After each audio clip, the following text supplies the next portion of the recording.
साथीहरु मकैको घोका चाहिँ यत्रो यत्रो भइछ हाम्रो चाहिँ अब खाने बेला हुँदै रहेछ है कसलाई मन पर्छ भन्नुस् है मकै चाहिँ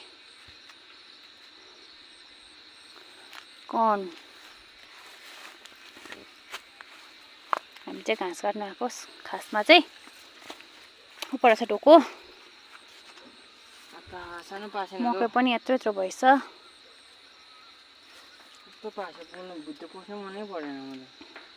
त्यही कारणले लामो लाउनु नि माथिको भनेको यस्तो म जस्तो मकैहरू यत्रो यत्रो भएछ कसलाई मन पर्छ भन्नुहोस् है हामी ल्याइदिन्छ भन्नु नभएको यता आफै भनिहाल्छ हौ फेरि मेरो बुढो केजीको हिसाबमा ल्याइदिन्छु नि त्यसै त होइन अब अरू जग्गा भन्दा त सस्तो हो तर okay by by guys 100 रुपैयाँको 4 Ghoga पाउँछ भने 100 रुपैयाँको 4 घोगा ठुल्ठुलो घोगा ठुल्ठुलो एउटाले अगाउने